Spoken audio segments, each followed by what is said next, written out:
Assalamualaikum warahmatullahi wabarakatuh.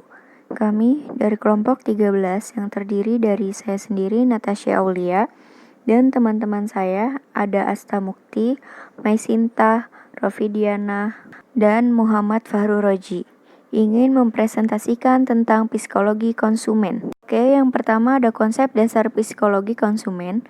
Psikologi konsumen atau perilaku konsumen merupakan tindakan-tindakan yang terlibat secara langsung dalam memperoleh, mengkonsumsi, dan membuang suatu produk atau jasa, termasuk proses keputusan yang mendahului dan mengikuti tindakan-tindakan tersebut. Selanjutnya ada istilah yang berkaitan dengan perilaku konsumen. Yang pertama, konsumsi. Konsumsi adalah segala kegiatan atau tindakan menghabiskan kegunaan atau daya guna barang dan jasa untuk memenuhi kebutuhan. Yang kedua, konsumen.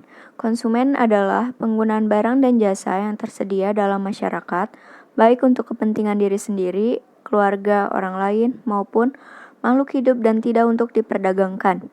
Yang ketiga, konsumtif.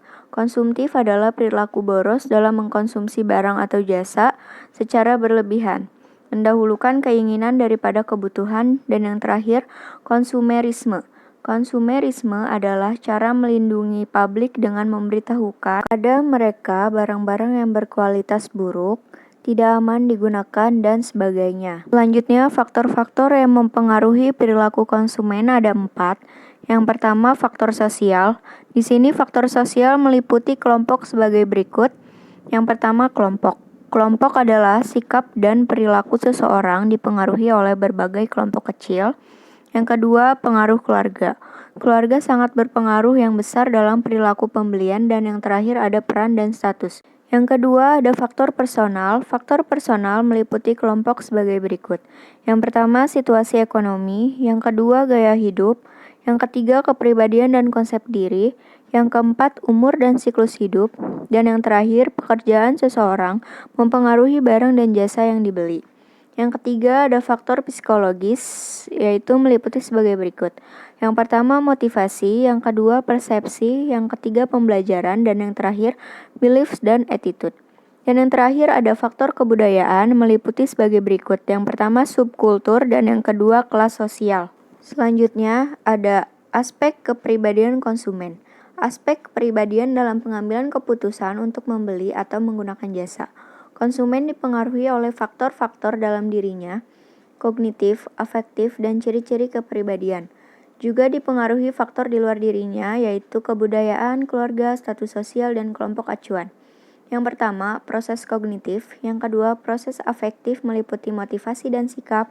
Yang ketiga, ciri-ciri kepribadian meliputi kelompok demografis dan kelompok psikografis. Dan yang selanjutnya ada proses pengambilan keputusan. Kotler dan Armstrong mendefinisikan keputusan pembelian sebagai tahap proses keputusan yang menunjukkan bahwa konsumen secara aktual melakukan pembelian produk. Sini ada model proses pengambilan keputusan pembelian konsumen. Yang pertama ada pengenalan masalah. Dalam pengenalan masalah, di sini konsumen mulai dengan mengenal adanya masalah. Yang kedua, pencarian informasi. Konsumen mencari informasi tentang kriteria penilaian yang sesuai, adanya berbagai macam alternatif pemecahan. Dan yang terakhir, unjuk kerja dan setiap pemecahan alternatif terhadap setiap kriteria evaluasi. Selanjutnya, evaluasi dan seleksi. Yang keempat, seleksi, saluran distribusi, dan pelaksanaan keputusan. Dan yang terakhir, proses pembelian. Terima kasih atas perhatiannya. Kurang lebihnya mohon maaf. Wassalamualaikum warahmatullahi wabarakatuh.